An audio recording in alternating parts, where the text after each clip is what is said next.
اس کی لاش کو اللہ کے حکم سے باہر پھینک دیا، جبکہ باقی لشکر کا کوئی نام و نشان نہ ملا۔ یہ واقعہ آج سے 3500 سال پہلے پیش آیا تھا۔ مصریوں میں سے کسی نے ساحل پر پڑی اس کی لاش پہچان کر اہل دربار کو بتایا۔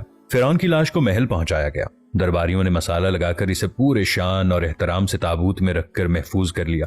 حنوط کرنے کے عمل کے دوران ایک غلطی ہو گئی۔ فرعون جس سمندر میں ڈوب کر مرا تھا تو مرنے کے بعد کچھ عرصے تک پانی میں رہنے کی وجہ سے اس کے جسم پر سمندری نمکیات کی ایک تہ جمی رہ گئی تھی۔ مصریوں نے اس کی لاش میں نمکیات کی وہ تہ اسی طرح رہنے دی اور اسے اسی طرح حنوط کر دیا۔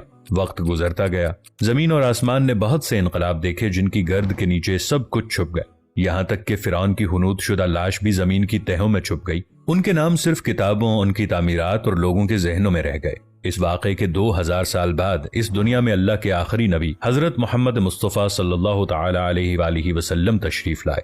ان پر نازل ہونے والی آخری کتاب میں فرعونوں کے قصے بڑی تفصیل کے ساتھ بیان کیے گئے، اور اسی سلسلے میں اس فرعون کا جسم محفوظ کرنے کی بابت آیت نازل ہوئی۔ اس کی سچائی پر سب اہل ایمان کا پختہ یقین تھا، لیکن وہ سمجھنے سے قاصر تھے کہ اس خدائی کا دعویٰ کرنے والے کی لاش کہاں محفوظ کی گئی اور کیسے اسے عبرت کا نشان بنایا جائے گا۔ 1871 میں مصر کے الغورنیہ سے تعلق رکھنے والے غریب اور معمولی چور احمد عبد الرسول کو فرعون کی حنوط شدہ لاشوں کی طرف جانے والے خفیہ راستے تک رسائی مل گئی۔ احمد عبد الرسول نوادرات چوری کر کے بیچا کرتا تھا۔ ایک دن وہ دریائے نیل کے کنارے کے قریب تبیسا کے مقام پر اسی سلسلے میں پھر رہا تھا جب اسے ایک خفیہ راستے کا پتہ چلا۔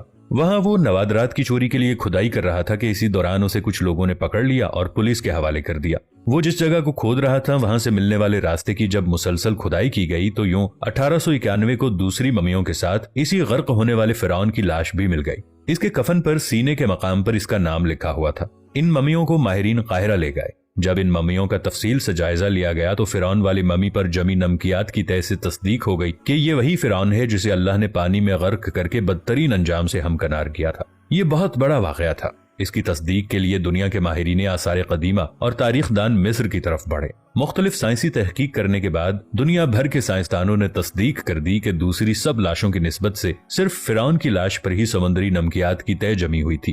اس تصدیق کے بعد اسے فرعون کی لاش قرار دے کر عجائب گھر میں محفوظ کر دیا گیا۔ 1982 میں فرعون کی ممی خراب ہونے لگی تو اس وقت کی مصری حکومت نے فرانس کی حکومت کو درخواست کی کہ فرعون کی ممی کو خراب ہونے سے بچایا جائے۔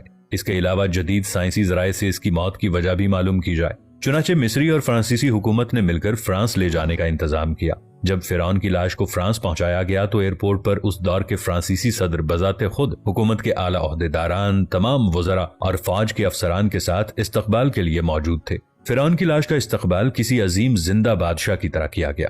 فوجی دستوں نے سلامی دی۔ فرعون کی ممی کو ماہر ڈاکٹروں کی ٹیم کے حوالے کیا گیا۔ اس ٹیم کی سربراہی ڈاکٹر مورس بوکابے کر رہے تھے۔ مائکروسکوپ ٹیسٹوں کے ذریعے ممی کے تمام اجزاء کا باریک بینی سے جائزہ لیا گیا تو معلوم ہوا کہ اس کی لاش پہ سمندری ذرائع ابھی تک موجود ہیں اور موت کی وجہ بھی پانی میں ڈوبنا بتایا جاتا ہے۔ ایک بادشاہ کی موت پانی میں ڈوبنے کی وجہ سے ہو، یہ ڈاکٹر مورس کے لیے حیرت کی بات تھی۔ اس نے اس ممی کے بارے میں مزید جاننے کی کوشش کی تو اسے معلوم ہوا کہ اس بادشاہ کی موت کے حالات مسلمانوں کے نبی حضرت محمد صلی اللہ علیہ وسلم پر اتری کتاب قرآن مجید میں تفصیل سے درج ہیں۔ اسے علم تھا کہ جہاں سے اسے یہ لاش ملی ہے وہ اسلامی ملک ہے، چنانچہ تجسس کے ہاتھوں مجبور ہو کر وہ مصر پہنچا۔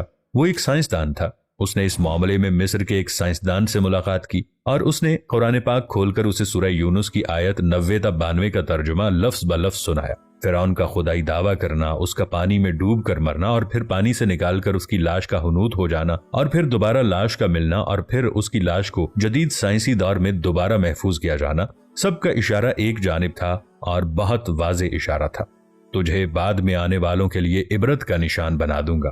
فرعون کی لاش ایسے محفوظ کر کے دنیا کے سامنے لا کر رکھ دی گئی ہے کہ انٹرنیٹ کی ایک کلک پر، رسائل و جرائد پر، ٹی وی چینلز پر اور عجائب گھر میں اربوں انسانوں کی آنکھوں کے سامنے کری اور قابل طرز حالت میں موجود ہے۔